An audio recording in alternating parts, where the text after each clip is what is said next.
Baik, Assalamualaikum warahmatullahi wabarakatuh. Perkenalkan, saya Ahmad Asybal Khairi yang pada kali ini saya akan menjelaskan tentang upaya hukum dalam hukum acara perdata. Langsung saja. Eh, Pertama adalah berkaitan dengan pengertian upaya hukum. Nah, apa upaya hukum itu dalam hukum perdata? Nah, upaya hukum dalam suatu perkara, upaya hukum adalah suatu perkara yang sudah diputus oleh hakim, ada kalanya putusan tersebut itu tidak cukup untuk memuaskan para pihak yang bersengketa, baik penggugat maupun tergugat. Oleh karenanya, pihak yang menolak putusan hakim dapat mengajukan upaya hukum perdata agar perkaranya diperiksa kembali. Kemudian terdapat dua macam upaya hukum perdata, yaitu upaya hukum biasa dan upaya hukum luar biasa. Nah, langsung saja yang pertama adalah upaya hukum biasa.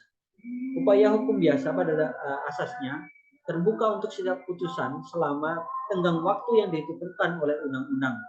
Wewenang untuk menggunakannya harus dengan menerima putusan. Upaya hukum biasa ini bersifat menghentikan pelaksanaan putusan untuk sementara. Kemudian dari upaya hukum biasa ini terbagi beberapa macam upaya hukum juga. Yang pertama adalah perlawanan atau verjet.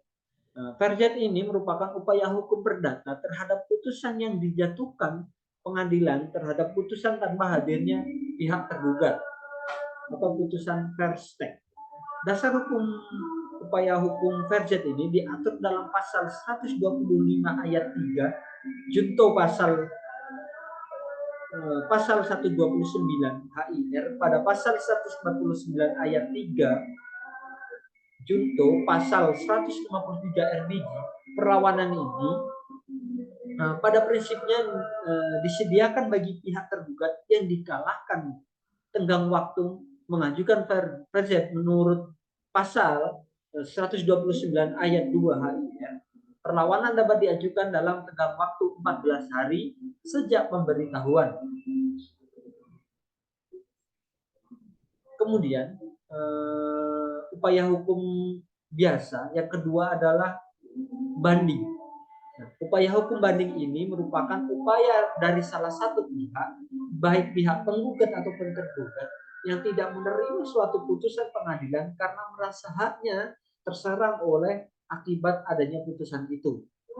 Dasar hukum banding perdata tercantum dalam pasal 199 RBG, pasal 6 Undang-Undang Nomor 20 Tahun 1947 dan pasal 26 ayat 1 Undang-Undang Nomor 48 Tahun 2009, di mana yang dapat mengajukan permohonan banding adalah pihak yang bersangkutan.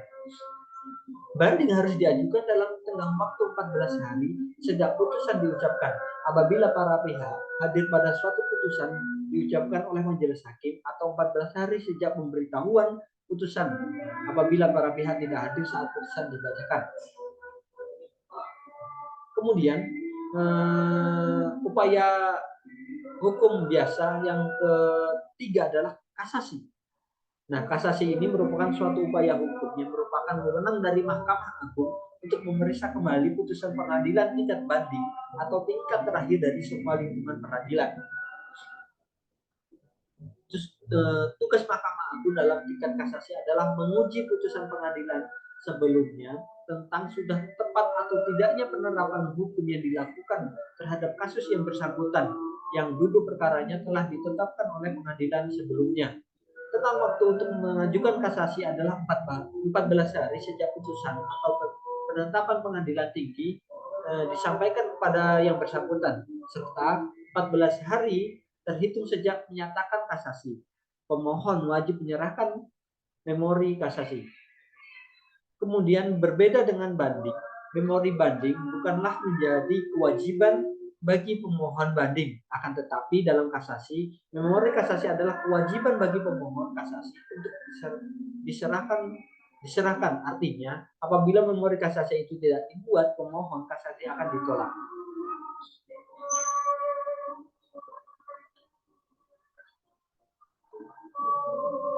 Kemudian upaya hukum luar biasa. Nah, upaya hukum luar biasa ini ada peninjauan kembali. Nah, peninjauan kembali ini adalah suatu upaya untuk memeriksa dan mementahkan kembali suatu putusan pengadilan yang telah berkekuatan hukum tetap guna membatalkannya. Permohonan peninjauan kembali tidak menghalangi jalannya eksekusi atas putusan yang telah berkekuatan hukum tetap. Dan yang terakhir adalah permohonan peninjauan kembali. Permohonan peninjauan kembali atas putusan perkara perdata yang telah memperoleh kekuatan hukum tetap dapat diajukan hanya berdasarkan alasan-alasan. Yang pertama adalah apabila putusan didasarkan pada suatu kebohongan atau tipu muslihat pihak lawan yang diketahui setelah perkaranya diputus atau didasarkan pada bukti-bukti yang kemudian oleh hakim pidana dinyatakan palsu.